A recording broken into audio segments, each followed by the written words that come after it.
तो इमेजिन कीजिए आप एक लंबी फ्लाइट के लिए तैयार हैं। प्लेन रनवे पर तेजी से दौड़ रहा है, टेक ऑफ बस कुछ ही सेकंड्स दूर है और तभी अचानक जोर से ब्रेक्स लगते हैं और प्लेन रुक जाता है। ये कहानी है एयर इंडिया फ्लाइट AI358 की, जो 24 नवंबर 2025 को दिल्ली से टोक्यो जाने वाली थी। टेक ऑफ के दौरान पायलट्स ने 1 सेकंड्स के अंदर फैसला लिया और उड़ान भरने से मना कर दिया, जिसे एविएशन में रिजेक्टेड टेक ऑफ कहते हैं। फ्लाइट कैंसिल हुई, लेकिन वजह वो नहीं थी जो आप सोच रहे हैं। आइए जानते हैं पूरी कहानी। हर टेक ऑफ में एक पॉइंट ऑफ नो रिटर्न होता है, जिसे पायलट्स V1 स्पीड कहते हैं। इसे समझना जरूरी है। V1 से पहले अगर कोई गड़बड़ लगती है तो पायलट्स प्लेन को रोक सकते हैं, लेकिन V1 के बाद प्लेन हवा में उड़ने के लिए कमिटेड होता है। इस फ्लाइट में डिसीजन V1 से पहले लिया गया था, लेकिन एक फुली लोडेड बोइंग 787 ड्रीमलाइनर को 100 से 150 किलोमीटर पर आवर की स्पीड पर रोकना कोई आसान काम नहीं है। ये एक हाई स्पीड RTO था। जब इतनी भारी मशीन अचानक रुकती है तो सारी काइनेटिक एनर्जी ब्रेक्स में चली जाती है और थर्मल एनर्जी गर्मी में बदल जाती है। ब्रेक्स का टेम्परेचर इतना बढ़ जाता है कि वो लाल होकर ग्लूइंग दिखने लगते हैं।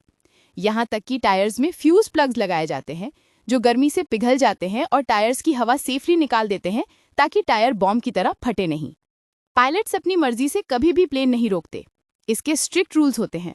लो स्पीड में यानी 80 नॉट से नीचे में अगर स्पीड कम है तो छोटी सी वार्निंग पर भी पायलट रुकने का फैसला ले सकता है। लेकिन जब स्पीड तेज होती है यानी V1 के करीब, तो पायलट का फोकस उड़ने पर होता है। हाई स्पीड में प्लेन तभी रोका जाता है जब कोई क्रिटिकल फेलियर हो, जैसे इंजन फेल होना, आग लगना, या अगर प्लेन उड़ने के लिए बिल्कुल अनसेफ हो। AI358 के केस में पायलट्स ने हाई स्पीड पर रिस्क भांप लिया था। एक केस स्टडी से हमें ये सीख मिलती है, an aircraft that is unsafe to fly must be stopped on the ground. अगर जमीन पर रुकना पॉसिबल है तो हवा में रिस्क लेना बेवकूफ़ी है। 24 नवंबर को एयर इंडिया AI358 के पायलट्स को टेक ऑफ रोल के दौरान कॉकपिट में एक टेक्निकल स्नैग यानी तकनीकी खराबी दिखाई दी और उन्होंने तुरंत रिजेक्टेड टेक ऑफ यानी RTO एग्जीक्यूट किया। पायलट्स का डिसीजन सही था।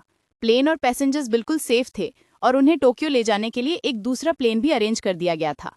लेकिन कहानी यहाँ खत्म नहीं हुई। फ्लाइट कैंसिल क्यों हुई? क्योंकि मैकेनिक्स के अलावा एक और घड़ी टिक-टॉक कर रही थी, और वो थी पायलट्स की थकावट। एविएशन में एक बहुत स्ट्रिक्ट रूल होता है जिसे FDTL कहते हैं।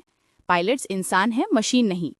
AI358 की क्रू ने शाम 6 बजे रिपोर्ट किया था, लेकिन RTO और प्लेन चेंज के बाद उनकी ड्यूटी लिमिट खत्म हो गई थी। वो लीगल तौर पर अगली 7.5 घंटे की फ्लाइट ऑपरेट नहीं कर सकते थे। तो जब आप देखते हैं कि फ्लाइट कैंसिल हो गई है, तो उसका मतलब हमेशा ये नहीं होता कि एयरलाइन खराब है। AI358 इसलिए कैंसिल हुई क्योंकि सेफ्टी सिस्टम्स काम कर रहे थे। पहले मैकेनिकल फेलियर से बचाया गया RTO करके, और फिर ह्यूमन एरर से बचाया गया FDTL रूल्स फॉलो करके। अगली बार अगर आपकी फ्लाइट डिले हो या रनवे पर रुक जाए तो घबराए नहीं। याद रखिए, RTO एक फेलियर नहीं है, ये सेफ्टी सिस्टम की जीत है। डिलेज में सेफ्टी छुपी होती है। अवेयरनेस का मतलब सिर्फ ये जानना नहीं है कि क्या गलत हो सकता है, बल्कि ये समझना है कि एविएशन के कॉम्प्लेक्स सिस्टम्स आपको सेफ रखने के लिए कैसे काम करते हैं। धन्यवाद।